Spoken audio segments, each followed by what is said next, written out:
कवयित्री बहिणाबाई चौधरी उत्तर महाराष्ट्र विद्यापीठ जळगाव संलग्नित मुक्ताईनगर तालुका एज्युकेशन सोसायटी संचलित श्रीमती जी खडसे महाविद्यालय मुक्ताईनगर या महाविद्यालयाचा आपल्याला परिचय व्हावा या हेतूने हा उपक्रम सुरू केलेला आहे। महाविद्यालय म्हटलं की तिथं अनेक विभाग कार्यरत असतात आणि या प्रत्येकच विभागाशी पालक अथवा विद्यार्थी प्रवेश घेतेवेळी परिचित नसतो आणि म्हणून त्याचा परिचय महाविद्यालयाच्या प्रत्येक विभागाशी झाला पाहिजे।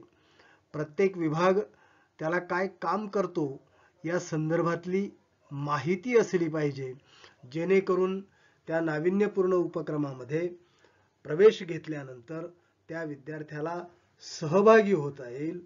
त्यासाठीच हा आमचा प्रयत्न।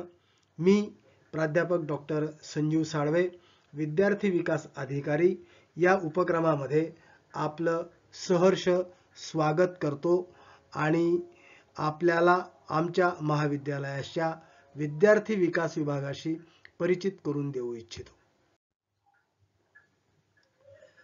महाविद्यालयामध्ये कमवावं शिका ही योजना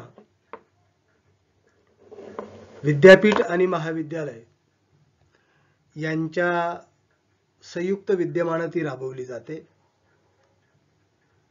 या योजनेचा मुळातच खरा अर्थ असा आहे की जे विद्यार्थी गरीब आहेत, ज्यांची परिस्थिती शिक्षण घेण्यायोग्य नाही, पण अशा विद्यार्थ्यांना जर मदतीचा हात पुढे केला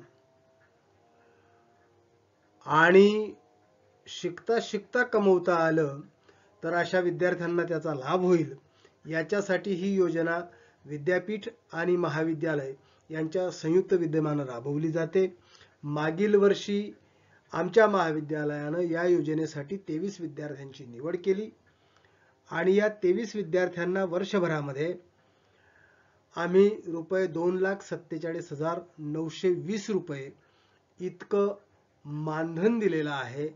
या योजनेचा जे विद्यार्थी परिस्थितीनं गरीब आहेत त्यांनी नक्कीच लाभ घ्यावा आणि आपलं शिक्षण पुढे सुरू ठेवावं। महाविद्यालयामध्ये आर्थिक सहाय्याची राबवली जाणारी ही दुसरी योजना आर्थिक दुर्बल सहाय्य योजना। या योजनेचाही मूळ उद्देश असा आहे, आर्थिक दृष्ट्या जे दुर्बल आहेत आणि त्या आर्थिक परिस्थितीमुळे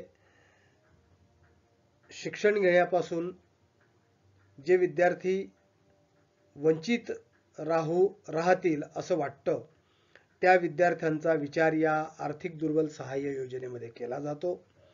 मागील वर्षी आमच्या महाविद्यालयाने या योजनेसाठी निवड केलेले विद्यार्थी 13 होते आणि या 13 विद्यार्थ्यांना एकूण ₹83,000 मानधन आम्ही देऊ शकलेलो आहोत। याही योजनेचा फायदा आपण महाविद्यालयात प्रवेश घेतला की नक्कीच आपल्याला घेता येईल। महाविद्यालयामध्ये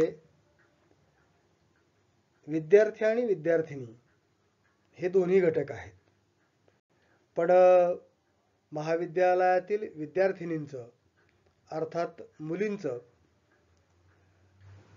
वुमन एम्पॉवरमेंट झालं पाहिजे, यासाठी आत्मनिर्भर युवती अभियान हे आम्ही दरवर्षी राबवतो। या आत्मनिर्भर अभियानाच्या माध्यमातून आमच्या महाविद्यालयात प्रवेशित झालेल्या विद्यार्थिनी या त्यांच्या आरोग्यविषयक समस्यांशी परिचित होतात आणि त्याच्यावरचं सोल्युशन डॉक्टरच्या मदतीने त्यांना त्या ठिकाणी मिळू शकतं। या ठिकाणी आम्ही जे पोलीस निरीक्षक आहेत त्यांच्याही व्याख्यानाचं आयोजन केलेलं होतं की महिलांच्या संदर्भामध्ये कोणत्या कोणत्या कायद्यांची व्यवस्था संविधानामध्ये केलेली आहे त्याचाही उपयोग होतो।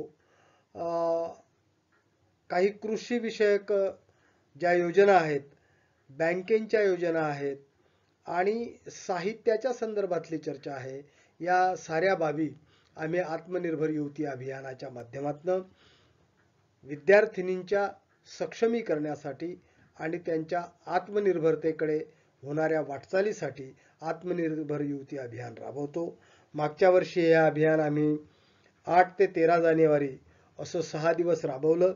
याच्यामध्ये आम्ही एकूण 43 विद्यार्थिनींना प्रवेश दिलेला होता आणि या 43 विद्यार्थिनींनी या अभियानाचा पुरेपूर लाभ घेऊन हे अभियान सक्सेसही केलं आणि त्याचा वापर आपल्या जीवनामध्ये, आपल्या आयुष्यामध्ये सुद्धा त्यांनी करण्याचा पुरेपूर प्रयत्न केलेला आहे. महाविद्यालयातील विद्यार्थ्यांचा सर्वांगीण विकास व्हावा या दृष्टीनं शासन स्तरावरनं जे अग्निवीर सैन्यदल भरती होते, त्या अग्निवीर सैन्यदल भरती पूर्व प्रशिक्षण अभियान विद्यापीठाच्या आणि महाविद्यालयाच्या संयुक्त विद्यमानं राबवलं गेलं. दिनांक 21 ते 26 फेब्रुवारी 2024 हा या अभियानाचा कालावधी आणि एकूण 40 विद्यार्थ्यांचा सहभाग या अभियानामध्ये राहिला. या अभियानाच्या माध्यमातून कवायत, परेड आणि त्यासोबतच बौद्धिक सत्रांचं आयोजन, ज्याच्यामध्ये गणित असेल, बुद्धिमत्ता असेल, सामान्य ज्ञान असेल, या साऱ्या विषयांचा अंतर्भाव करून 6 दिवसाचं प्रशिक्षण हे महाविद्यालय आणि विद्यापीठ यांच्या संयुक्त विद्यमानं या 40 विद्यार्थ्यांना देण्यात आलं आणि नक्कीच या 40 विद्यार्थ्यांना त्याचा भविष्यामध्ये लाभ होईलच. दिनांक 12 आणि 13 जानेवारी 2024 या 2 दिवसाच्या कालखंडामध्ये विद्यापीठ आणि महाविद्यालय या दोघांच्या संयुक्त विद्यमानं संशोधन प्रकल्प सादरीकरण कार्यशाळा, निवासी कार्यशाळा 2 दिवसाची महाविद्यालयात राबवली गेली. या संशोधन प्रकल्प सादरीकरण कार्यशाळेचा उद्देशच मुळात हा होता की महाविद्यालयामध्ये प्रवेशित झालेल्या विद्यार्थ्यांमध्ये संशोधन वृत्ती वाढली पाहिजे आणि त्यासाठी अतिशय तज्ञ अशा मार्गदर्शकांचं मार्गदर्शन या विद्यार्थ्यांना या 2 दिवसाच्या कालखंडामध्ये